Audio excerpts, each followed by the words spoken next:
Good evening, friends. It's Wednesday. It is the 20th of May already. I'm grateful to be with you and grateful that you're joining me tonight. And I want to welcome you to a time of centering, remembering who we are and whose we are, and a time of connection, a time of prayer. I'd invite you, if you have a candle nearby, to light it, just as a reminder of God's presence with us. God, our Creator, Redeemer, and Sustainer. And if you have a stone, a rock of some kind, I have mine. Some people call these worry stones, just something for all of us to hold and remember both the worries we carry and the ways that we can release those to God. So I'm grateful that you're with me tonight. Grateful that we can have this time together, and Flat Jesus is here too, just FYI. Just want to remind you of a couple of things. We worship on Sundays at 10. That will continue this Sunday. All of our worship services and our midweek devotional times are also available on our YouTube channel. So after we live stream, they're all there and can be accessed anytime. I want to lift up too, I think I lifted this up when we did it, but there's also on there, Mary Scott, our organist and pianist, is on there. She offered a video of some beloved hymns. So if you need something to watch and listen to that will just be a faith lift for you, I would invite you to take a look at that as well. Please reach out if you have a need for help of any kind, or if you know somebody who does. I'm again really grateful for faithful giving in so many forms that helps us to serve our community. If you need a mask, you can let me know that too. I have some available.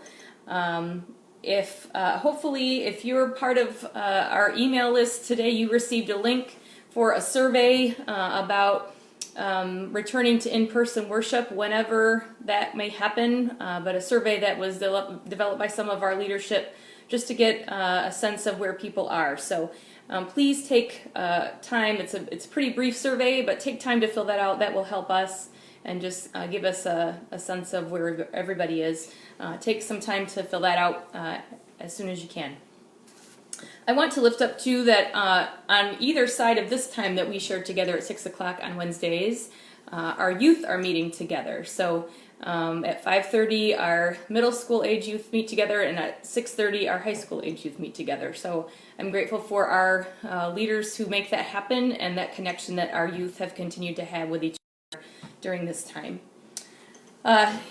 Probably like you, I've been looking at pictures and seeing the pictures of the flooding happening in the Midland area today. We know that there's been lots of folks affected by flooding in our area as well along the lake shore.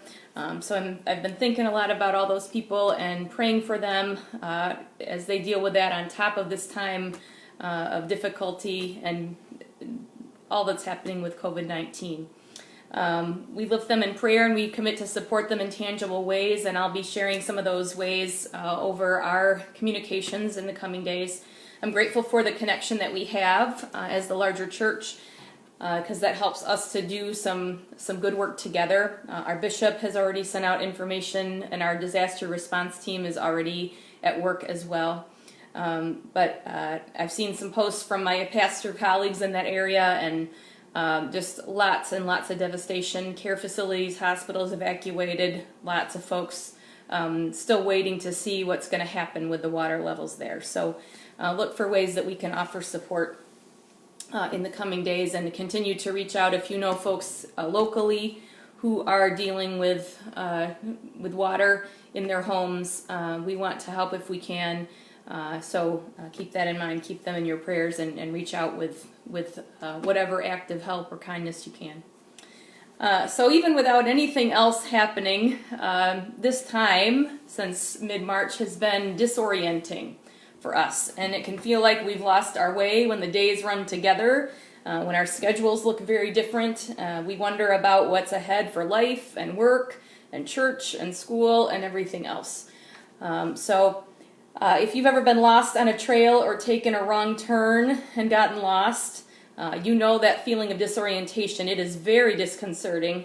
It's a tough feeling to have. It makes us very anxious and scared. And we'll get back to that feeling of disorientation in a moment. But I want to talk about, continue our focus on prayer. We started last week thinking about prayers of thanksgiving, and we'll get to that too. But I want to look at Psalms for a little bit tonight.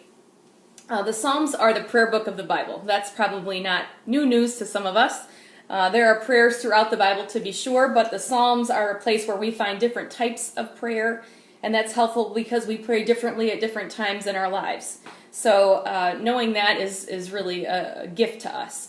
I was reading something from an Old Testament scholar, Dr. Walter Brueggemann, who I've had the pleasure to meet, and he talks about how the Psalms offer us some words of orientation and disorientation and reorientation. And I was thinking a lot about that today for all that we're facing and for all that folks are facing in the midst of this day, especially folks who are dealing with flooding on top of everything else. So he says that the three most common types of psalms are the hymn, the lament, and thanksgiving, a psalm of thanksgiving. So if we start with the hymn, it's a song of orientation. It's a way that we offer praise to God. And so if you think about the hymns that we sing, many of them are a word of praise to God when our relationship with God seems untroubled. And remember that when we talk about psalms, these are people's prayers. So they're the honest responses to what's going on in our lives. So if you think about a psalm or a hymn that's a hymn, this kind of hymn that offers this orientation sort of stance, Psalm 98 is one of those. It's a praise to God. So this is part of that psalm. Sing to the Lord a new song, for he has done marvelous things. His right hand and his holy arm have worked salvation for him. The Lord has made his salvation known and revealed his righteousness to the nations. He's remembered his love and his faithfulness to the house of Israel. All the ends of the earth have seen the salvation of our God. So we understand, we get that that's this sort of, this is a hymn. It's a hymn of praise. It's a right relationship with God. We're feeling good and connected. And so we have the psalms that are hymns that help us to be oriented toward God in that posture of praise. Now, a lament is a prayer that we offer to God when we're hurting. And so I was thinking about that, especially in this time. Maybe easier to understand, certainly in these moments. We offer lament when we feel upset with ourselves, when we feel betrayed by others, when we feel abandoned by God, when we're asking those questions about why. So it's a feeling of disorientation, when we feel disoriented in our relationship with God. So one of those examples would be Psalm 77, and I want to read a little bit of that to you. I cried out to God for help. I cried out to God to hear me. When I was in distress, I sought the Lord. At night, I stretched out my untiring hands, and my soul refused to be comforted. I remembered you, O God, and I groaned. I mused, and my spirit grew faint. And that psalm goes on. Now, the thing about laments is that they're pretty honest, but most of the time, laments turn to God with praise and trust by the end. And so lament helps us to be honest about what we're feeling and to even share the negative and difficult feelings that we have so that we can direct ourselves back to God, who is our hope. So the end of lament is important, to be sure, but the process, I think, is too. We have to allow ourselves to open our hearts to even offer our broken hearts so that they can be filled by God's grace and God's comfort. And certainly this time, since mid-March, since everything has happened with COVID-19, this time has brought moments of deep sadness for the losses that we've experienced, even just the losses brought on by this, but other ones that we may have been experiencing. And some of those losses, when we speak them out loud, may be difficult, and some of them might seem a little bit silly when we think about perspective, but they're important. We've all experienced losses, and it's difficult. So lament, the other thing about it is that it makes us vulnerable because we have to admit that we're disoriented in our relationship with God, that we're uncertain. But it's vital to our spiritual health and our life. It's part of who we are, and the Psalms certainly remind us of that, which is a blessing because we don't need to always come to God simply in praise. We need to come to God honestly, whatever we feel. So, and I'll admit that where we were last week when we talked about giving thanks, we kind of went backwards, but that's okay.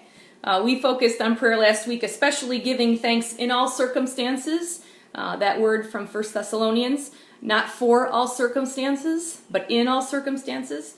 And that may seem like a silly thing in the midst of all that's going on, but Thanksgiving is a song of reorientation. So it's like a hymn, that orientation part that celebrates God, but the big difference is that Thanksgiving celebrates God for hearing an earlier lament and answering our prayer. So it might be something like Psalm 30. I'm going to read part of that to you. I will exalt you, O Lord, for you lifted me out of the depths and did not let my enemies gloat over me. O Lord my God, I called to you for help and you healed me. O Lord, you brought me up from the grave. You spared me from going down into the pit. So you can see that Thanksgiving perspective of looking back and seeing where God was present in the midst of difficult times. So wherever you find yourself tonight, whether you're singing a hymn, a psalm that's a hymn of just giving God praise, whether you find yourself in that place of lament, feeling like you're disoriented in the midst of these times and wondering where God is and struggling with the things that you struggle with in your heart, or whether you find yourself singing a song of thanksgiving, remembering God's faithfulness and God leading you through something difficult. I want you to know that you're not alone. The Psalms offer us all of those and more, and we have good company from the psalmists who found themselves in times of praising God and offering laments to God and thanking God. So keep that in mind as you're praying, as you're lifting up prayers for others, knowing that all of us have those prayers on our hearts, and it's important to share them. That's part of being faithful. It's part of nurturing that relationship with God. There's nothing that we have to hide from the God who loves us and cares for us, whether it's praise, whether it's sadness, whether it's even agony. And I'm imagining lots of folks in the midst of this just praying, lamenting, and praying those prayers that are so that show the sadness of our hearts. So I offer that to you and want to just lead us into a time of prayer, thinking about all the folks in our area who are dealing with things that seem so overwhelming, even on top of the sheltering in place and everything that surrounds COVID-19. And folks, especially in Midland County, the surrounding areas, who are dealing with just this major disaster. So let's be in a time of prayer together, and we'll end with the Lord's Prayer together. Holy and gracious God, we trust in the words of the prophets that you are with us in the midst of what overwhelms us, whether it's literal overwhelming, people who are in the midst of just terrible, disastrous times, or whether it's figurative, the things that keep us up at night. We trust that you're with us in the midst of it. We pray for people who are dealing with floodwaters and the uncertainty of what is to come. We pray for those who are trying to care for people in care facilities and hospitals, those who've had to be transported to different places, for those who've had to evacuate their homes, for those who don't have homes and have to evacuate and find someplace to be safe.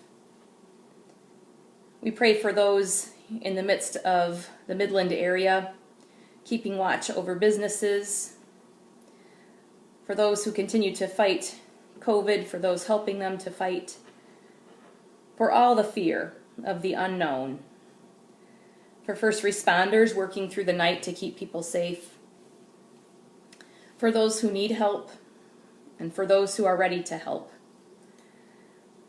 We pray. And we lift up our own prayers too tonight. The prayers for ourselves, the prayers for our loved ones, the prayers for safety and health. God, give us all strength and peace and courage to face what is ahead and face it together, knowing that you never leave us or forsake us, knowing that you are with us, that we can trust in your care, and that we can be honest in our prayers too. Whether they're prayers that offer you praise, whether they're prayers that show our sadness and tell our sadness, whether they're prayers that are thanksgiving for the ways that you've carried us through. We pray them all in the name of Christ, and we pray the prayer that he taught us to pray. Our Father, who art in heaven, hallowed be your name. Your kingdom come, your will be done, on earth as it is in heaven. Give us this day our daily bread, and forgive us our trespasses, as we forgive those who trespass against us. And lead us not into temptation, but deliver us from evil. For yours is the kingdom, and the power, and the glory forever. Amen. Friends, it's good to be with you. I know that you'll continue to join me in prayer for those in need and respond as you're able, and I'll do my best to share the specific ways that we can be in prayer as well, and be in prayer and in action for helping others. So God be with you. Get outside if you haven't yet. It's a beautiful day. The windows are open in this house, and it's glorious. So enjoy the sun. Enjoy this beautiful evening. Know that I hold you close to my heart, and I'm grateful that you do the same. We'll see you on Sunday. Bye-bye.